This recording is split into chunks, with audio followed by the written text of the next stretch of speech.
Hi, Steve. This is Umair. I am founder and CEO of tkxel, a software company, but right now I am on playing a host on Better Tech. It's a company that do a lot of tech podcasting, and I often host some of their podcasts. So thank you very much for being with us today on this show. Let's start with a little bit about your introduction and background. Sure. Thank you for having me today, Omer, and it's a pleasure to be here. So as I mentioned earlier, I'm the federal CTO for Intel Corporation. In my role, it's to help the U.S. government and the public sector, as well as their ecosystem, understand the next generation of technologies and architectures and be able to leverage them into mission and enterprise use cases. And at the same time, be able to translate those government requirements back into Intel to help drive new innovations and new technology capabilities. And so I play a role sort of dual-sided of helping both sides to advance their capability sets and to design and build, sort of solutions specifically for the federal market, which is often a vanguard for the broader industry. So is it correct to assume that you're kind of an evangelist on both sides? I am an evangelist also, but with the hard technical aspect, because it's not just about communication, it's also about doing and about showing and taking those technologies and applying them to real world use cases. And I think that's what makes this an exciting field, is that there's so much technology being innovated across all different aspects, from cloud and high performance computing to IoT and AI at the edge, and then trying to secure everything, that it really does lend itself to a variety of innovative approaches. So before we jump into various things, and you've already mentioned like cloud, AI, and security, and a lot of you have background on a lot of these. So I'm sure a lot of things must have changed. But when I think of Intel, it sounds to me a processor or a hardware or a chip company. So how about all you let us help us understand that? How about all this modern AI, cloud, and security kind of stuff while being a hardware company? Or maybe I'm just living in a dinosaur age still and doesn't know where the Intel is going. So it's a very good question. Intel is known for its chips, and those chips are in quite literally everything from the very edge, from the sensors and the platforms and the laptops, all the way to the cloud and into the high performance computing environments, and everything in between, into the network infrastructure, in the communications infrastructure. And so absolutely, Intel is known for its chips, but the other thing that we're not as well known for, or we are becoming more well known, is that we are a platform provider. And what that means is we also provide the memory, we provide the network infrastructure. Many of these systems are built in with those integrated capabilities, GPUs, programmable logic with FPGAs and custom ASICs. And the way that we've been successful and continue to be innovating in the market is understanding how our products get used in the real world. And so driving things like AI and understanding that how AI needs to be adopted, or understanding how multi and hybrid clouds need to be deployed at scale, is how we know what type of features and capabilities we need to build into our products. And so it's about understanding those use case environments and building the software stacks to make it easily consumable. And one of the things that people often forget is that you can have the best hardware, but if you don't have a good interface that makes it easy to adopt, to take advantage of those performance improvements, it's going to be too hard to implement at scale. One thing that's really interesting about Intel, and when I came to Intel 16 years ago, I did not know this, that we have one of the largest software development forces. As big as any of the big software companies you see out there, from the Microsofts and others, we are in the top 10. We have over 15,000 software developers dedicated to building the software stacks and infrastructure between the applications you use and the hardware that it runs on, building open source tools to make it easier to adopt our technologies and the ecosystem into real world scenarios. And so what you'll find is that Intel's more than just a chip company. We are a platform player that's providing solutions to the market, understanding that that's how things get done. That's how you scale, and that's how you drive consumption of the compute resources, is enabling people to move the data, store the data, and process the data where they need it up and down the stack. Sure. No, that makes perfect sense. So let's talk about, since Intel is the powerhouse of all the kind of, a lot of hardware, and I have my memories from earlier days when the Windows computers come in with the Intel Inside chip, Intel Inside sticker. So I can really understand that part. So the world is around these days around AI, cloud, and when you mix them, the security comes in. There's all crypto stuff that needs a lot of chip power, a lot of energy, and all that. So let's talk about all that. So, I mean, you within your role as at an Intel and this federal CTO, how you see various technologies are evolving, how you see this AI thing coming along, and where it is going. Sure. So let's pick on AI for a second. And AI, as a term, can mean a lot of things. What we've seen the AI machine learning really gain broader and broader adoption into everyday life.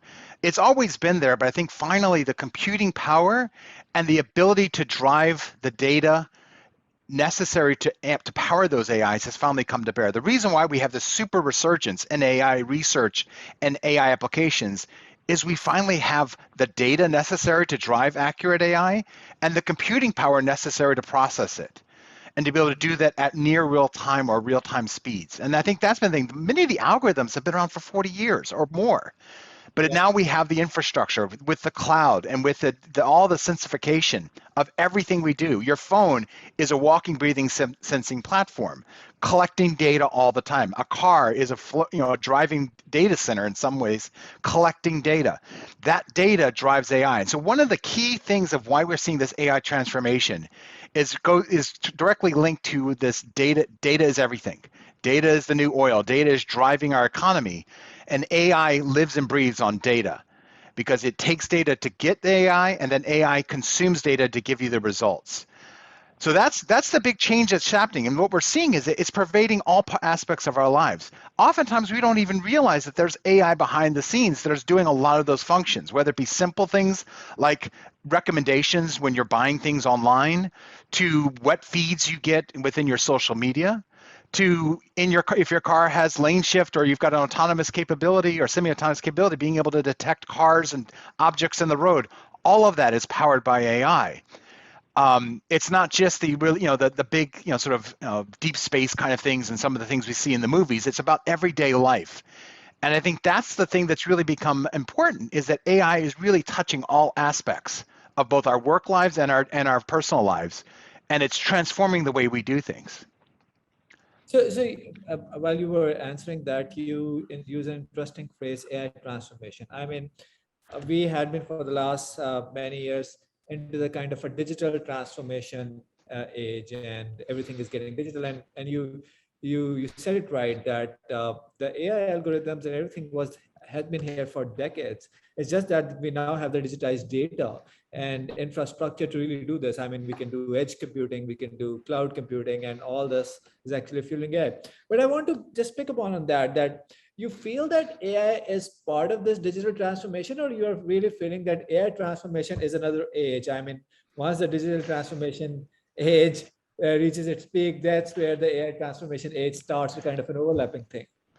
Yeah, I think there is going to be an overlap there because the digital transformation, which has been going on for some time, has really been about changing and modernizing the infrastructure, creating, if you will, the pipes necessary to move data, creating the sensors that are going to collect the data and store the data and process the data. The AI evolution, a revolution, is what that we're seeing right now, is now being able to take advantage of that digital revolution that we've experienced for the last 10 years and take us forward. And I think where AI is going to continue to drive as these other technology modernizations happen, whether both on the data side, on the communications with 5G, NextG, and 6G wireless, those kind of innovations are connecting the dots so that, again, the AI can touch more things or can get the data from more places. So I think you're right. What we're seeing is this transformation from the digital age to the AI age. And I want to be careful about that term. I'm not saying that the AIs are going to take over or anything like that. It's about how artificial intelligence, machine learning is going to augment a lot of what we do today, if it's not already doing so, and how it's going to become a key foundational tool in how we do our jobs and how we live our lives as the digital age as their cell phones and your computers did before. And so AI is that next revolution that we're seeing, and there is an overlap because right now we're sort of still in that transition phase. But as people start thinking about, well, how can I leverage AI to do various different products, and think about now I have the data sets, what changes is we start asking better questions, because that's really at the heart of what AI is. It's making sure you apply the algorithms and all the fun math to the right questions that it can answer. And so today, a lot of the times we're asking what we call older questions. How do I find sort of what you want to buy, at a certain season of the year, or understanding, is that a cat, or is that a dog, or is that a tree that I'm going to, that my car's driving by. In the future, we'll start asking more interesting questions that we can use the AI for, and it's thinking in an AI mode and having the hardware and the technologies behind it to be able to give you those answers. And I think that's the next wave of AI, is where we start thinking differently about what we challenge those AIs with. So, I mean, uh, as a company, we do a lot of digital transformation projects, both with startups, enterprise, and whatnot. And what we see is that while startups are, by their definition, by their nature, are quick to react and adopt changes and bring new products, the enterprise is still stuck or kind of still passing through that transformation, digital transformation era, and they're still digitizing stuff. So for these enterprises to think about AI as a program or think about AI as something they want to do, how should they design their programs? How should they design their projects? Or how should they really think about AI so that if they start implementing or having a center of excellence, they can really get something out of it as an ROI? Yeah, and you make a very good point there, Amir. It's really about creating that environment that cultivates innovation, that leverages and be able to do things with AI, to try things.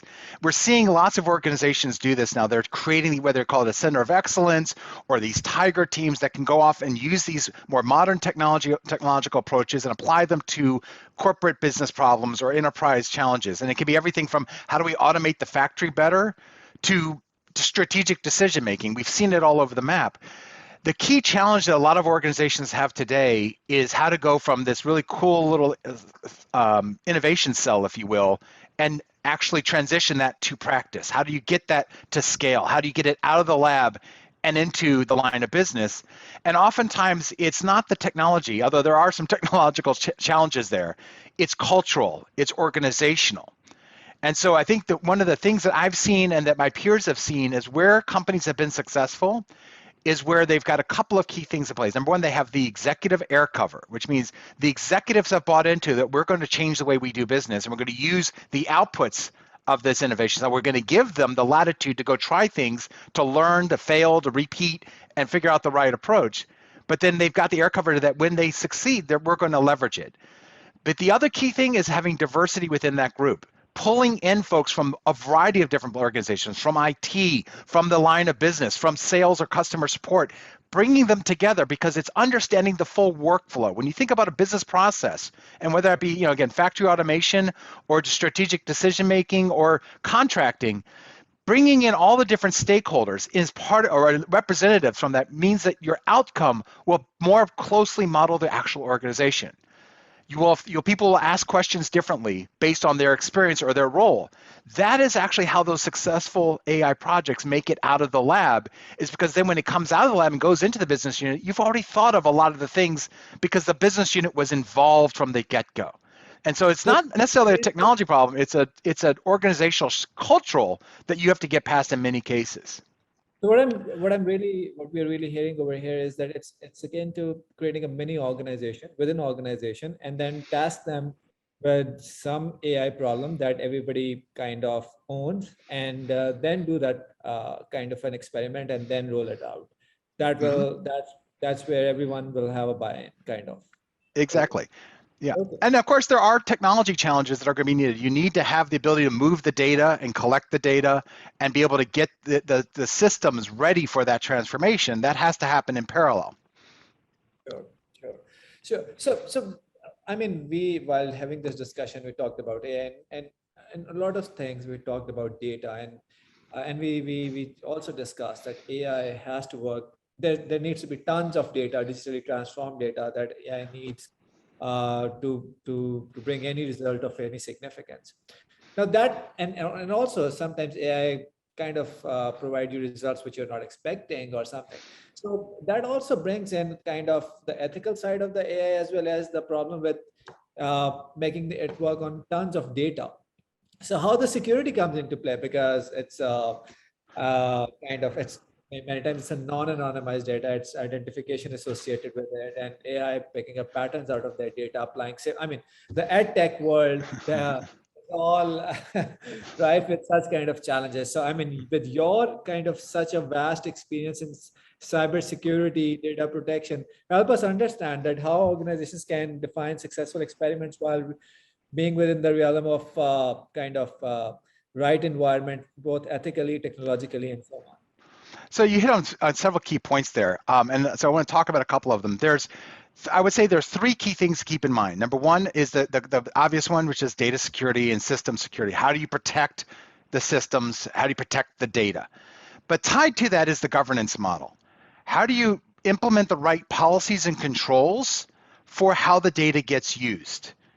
And that is something that's bigger than just any one technology. That's from a corporate structure of how you instrument your data management, that before you ever get to creating the cool AI algorithm, the data collection, the data curation, the data management, having governance built in will help dictate how that data ends up getting used. And whether that means you create, sort of protection for the data in its store, or you're doing anonymization or masking of the data, especially if you have got social security numbers or PII, that has to be driven by governance. And that's where things like ethical uses ultimately get translated into policies that get translated into governance controls.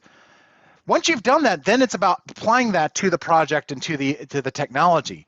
What's important to know, and what's often missed, is a lot of people think about, well, I need to secure the AI that's done, or I need to secure the data that it's the results that I get out of it. What's often forgotten, and is probably sometimes more important, is I need to protect the life cycle of that AI. And this goes to, how do I protect the data that is being ingested, all of the data? How do I make sure that I have good data upon which I'm training my AI? And that's both from a bias perspective, to make sure I don't have biased data, but also that someone hasn't poisoned that data set in order to be able to get away with things later.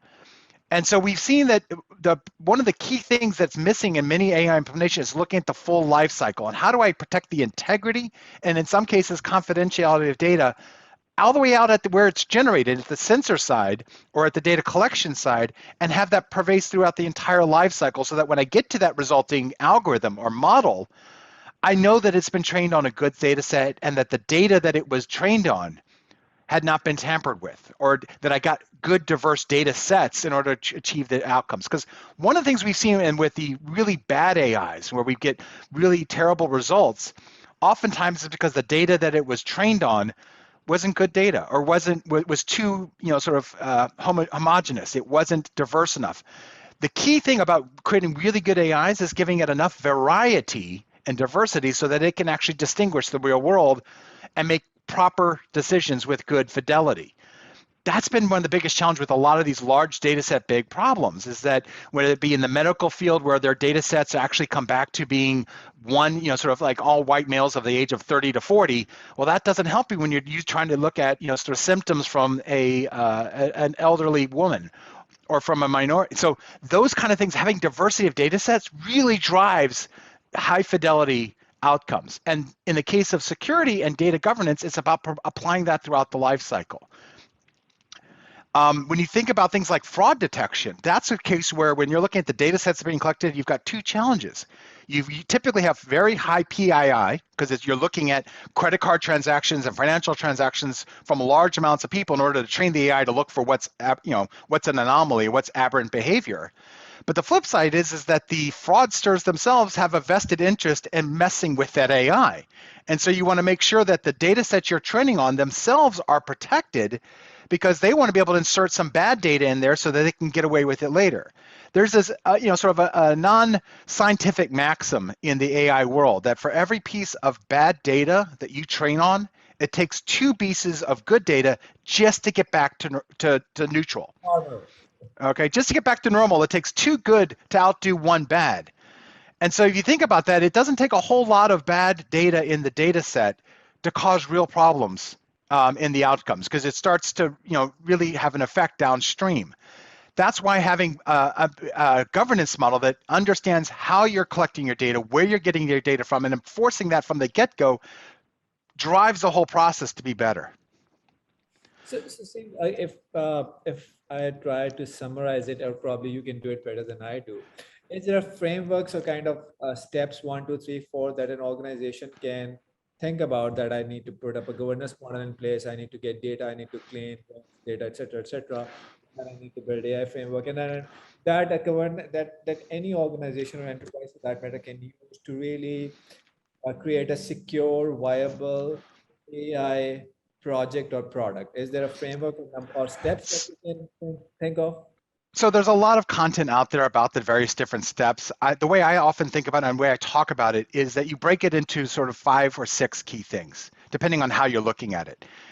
Um, Oftentimes we start with, well, make sure you ask the right questions. That's the Mhm. starting point. You want to Okay. ask the questions that you can actually achieve. And then it's about data collection. So if you think about the key steps here, You need to understand what business problems you really right, are trying to solve, and this data can solve. Okay, well, that's exactly. one. One, Okay.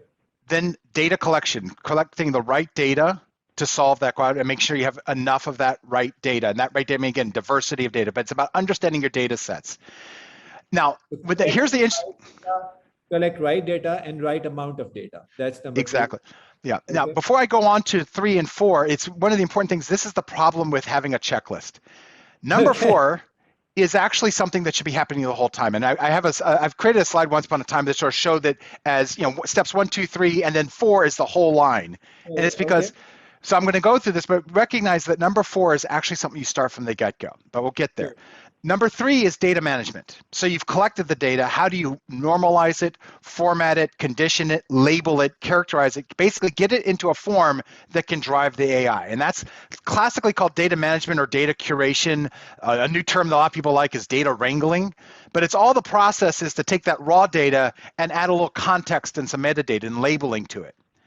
Now, Sure. what's often when you look at the academic world and they talk about the 4th step, this is where I challenge that world, and they say the 4th step is governance. And I'm like, no. Governance is step 1, but it's the whole process. You don't wait till step 4 to do governance. You You need to have cannot your do the project management or governance at the end.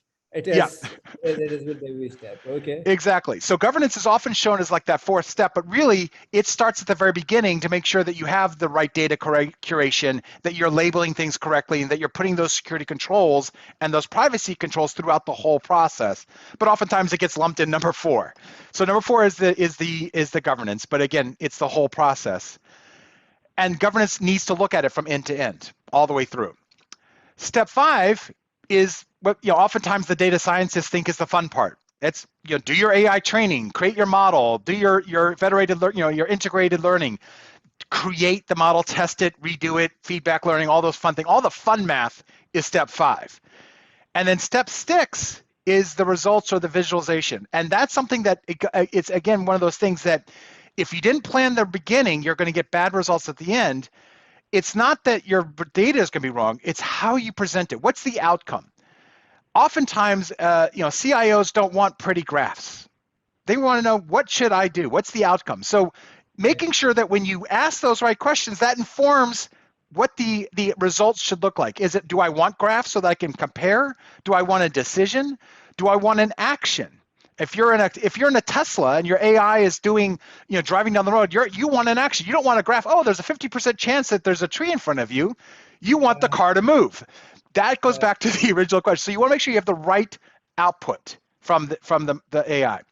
The other Okay. thing that I wanted to mention is that if with those 6 or 7, those 6 steps sort of as the life cycle, there's 2 other things involved. One is the feedback loop. It's not a one and done. As you go through the process, each process feeds back. So as you do your data curation, you may realize, I've got a lot of data of one type, but I don't have enough of another. As I'm labeling it, you may need to do another data collection. As you're doing your training, you may realize, I want to be able to answer the question differently because I'm not getting good fidelity here. So there's a constant feedback loop from each step going backwards to drive better AIs, better outcomes. You may find that the visualization you're using just doesn't work well with the type of data, and so you may need to change it back and forth. And then finally, one of the things that is often forgotten is that now you've got your AI, you've got your algorithm, you got your model, you got your data, you go put it out there, you're good. Governance goes beyond the life cycle and goes beyond creating the data and the data sets. you have to understand where your AI is going to be deployed and how do you secure it in the real world. And this is something where modern technologies have come into play that can help us here. There's a concept known as confidential computing. You can find it in the data center. You can find it in the cloud. There are many cloud providers that provide this. And it's the idea of being able to provide a runtime environment that itself is protected and encrypted and protected from all other players. So tenants in the cloud, as well as the cloud provider, are not part of the trust boundary, if you will. What's important about that is when you're deploying an AI into the real world, you need to protect it for a variety of reasons. One, oftentimes, if it's valuable enough to spend that time, that means the AI you've built is very valuable to you, so there may be IP involved, or you're doing things like medical, diagnostics, so you have HIPAA controls. You're doing financial fraud, so you have financial controls. You want to be able to protect that AI in its environment as it's processing data. And so there are technologies available today to be able to help you do that without having to create esoteric encryption systems. And so that's why things like confidential computing have evolved in this new AI world to be able to provide that final stage protection for your what's called the inference, for the deployment phase of your AI and the data that it's ingesting and giving you results on. I think that's a one comprehensive way of describing all the steps. So thank you for that. Now I understand, and let's get towards the closure of our today's podcast. But before we get to that, so you are working with government as an Intel. You have a chance of working with large enterprises, and then you must be aware of the startup and small medium business ecosystem. Where do you think each one of these entities are in their life cycle of making good use of this AI, data, and cloud and overall security models? Where do you see? That's a very good question, Omar. And you'll find there's no one answer here. So you'll find large organizations that are doing really amazing things with AI and some that are still scared of it. And so you'll find some of everything. What I found in the government space and in the large enterprises that you find these centers of excellence that have really learned and trained and become experts in the AI for their environment and are doing amazing things. What we haven't seen a lot of yet, and it's still, so if you think about the crossing the chasm curve, a lot of them, there's the early adopters have already successfully deployed AI or seeing it in real use. I mean, in the government space, we're seeing a lot of this in sort of the object detection, object recognition, all those kind of use cases around video and imagery-based AI, they're very successful at in sort of the intelligence surveillance side of the camp. We're seeing pockets of excellence in certain organizations around using AI on things like business process automation environments. And so the Air Force has a famous use case where they used ML to reduce redundancy and inefficiencies in their contracting business processes. So we're seeing these pockets, but it hasn't sort of crossed the full chasm of the applying AI to everyday workloads. One of the areas I think we've seen a lot of really exciting work is around things like supply chain and logistics management. That's one of the newer areas that both industry and government are starting to see the benefits of AI. When you go into the enterprise space, I think a lot of the big social platforms and the big retail platforms have been leveraging AI for long times. It's how you know what to buy your kids for Christmas is because the retailers are telling you, our AI says this is what your kids will like. That's been going on for a long time. In the small, medium, and especially in the startup space, what you're seeing is they're using AI as their differentiator. They're building AIs into their products, or they're leveraging machine learning to make their products better, but we don't see them applying it internally yet because they're just too small to sort of use AI for their own business processes or to automate their own manufacturing capabilities. Where we do see that is where they're leveraging sort of services, so where the cloud is providing AI as a service, or machine learning at scale, it becomes easier for startups to tap into that as opposed to having to build it themselves. And so there are, whether it be Amazon or Azure or Google, have services where a small company can take advantage of. If I have the data set, they have the data scientists, because a small startup, maybe they can get one, but they don't have a team of data scientists like the big players, but they can subscribe to those services. They can get access to that power and leverage those capabilities for their data sets or for their use cases. And I think that's a model that we'll see grow, is the AI as a service. And especially as the AI infrastructure starts to populate with these heterogeneous hardware architectures, GPUs, programmable logic like FPGAs, AI accelerators, and we're seeing announcements all the time about this. But it's not just about having the big high performance computing, we're going to do fluid dynamics in the cloud. It's about being able to do everyday activities and making that a cloud service that then small, medium startups and even early day startups can tap into at a low cost usage based model. And so that's why I think the exciting world of tomorrow is the AI as a service. Think of it as sort of a microservice of AI. I've got a data set, you've got the algorithm, and then you just sort of Lambda function that and you're ready to rock and roll. That is an exciting time that we're looking at. So you have kind of already answered my last question. So that where do you see AI like in 5 years? So one is from the kind of the way we will be consuming AI, which is maybe AI as a service, as a microservice. And what do you think from the capability perspective, where we are heading? So as you mentioned, we just talked about the idea of AI as a service, and I think that's going to continue to pervade because there's the amount of effort it takes to create a new AI is getting harder and harder because you need lots of data, really smart algorithmic research. The big companies are going to build those, but what they're going to do is figure out that that's the thing that they're going to monetize, not the outcome, but the actual algorithms themselves. And so you're going to see that AI as a service model. What we're seeing, though, what we're on the cusp of is another revolutionary age. And so we think about the digital revolution of modernizing the networks, modernizing the computer architectures, going to the cloud approach. Those are building blocks. And now we're starting to have this use case of AI that's driving it. That next wave is where we start looking at hardware and software working in concert, but it's not a one size fits all. And I think that's the thing that oftentimes is lost in the conversation, is that it's about the right compute for the right problem. Today, we sort of take an approach, whether you're using a particular GPU architecture or a particular CPU architecture, that, well, I'm going to do everything on that one architecture, and that's the right answer. The reality is, especially as the AI algorithms become more and more diverse and more heterogeneous, the hardware architecture necessary to power that is actually going to change. And so instead of it being a one-size-fits-all, it's a diverse compute capability to provide the right compute engines, if you will, for the AI model or for the AI problem. There's also, if you think about it, again, going back to that life cycle, there's multiple phases before you ever get to the fun part, the AI. Data movement, data processing, data ingestion, those require different hardware architectures than they may be the model. And so it's about making sure you have the right hardware from the edge to the cloud to drive that innovation. I think that's what we're on the cusp of, is as those new architectures, we're seeing the cloud providers start to offer this today, as those new heterogeneous computer architectures become available at scale, we're going to see that the consumers of that technology take advantage of the right AI for the right problem and be able to deploy it at scale on the right hardware. That's going to accelerate the whole process. And so what you'll start to see is more rapid innovation, and as well as consumption of data in novel ways. And I think that's where we're going to see the next takeoff point, is that the hardware world and the cloud providers that are supporting it and the enterprise data centers that are deploying that come up to that next generation and interconnect with things like 5G and 6G, 6G wireless and 5G communications and data. We're going to see that interconnectiveness drive that next generation of AI and really of the use cases and applications that we're all taking advantage of. No, I guess that's very that's a very right prediction.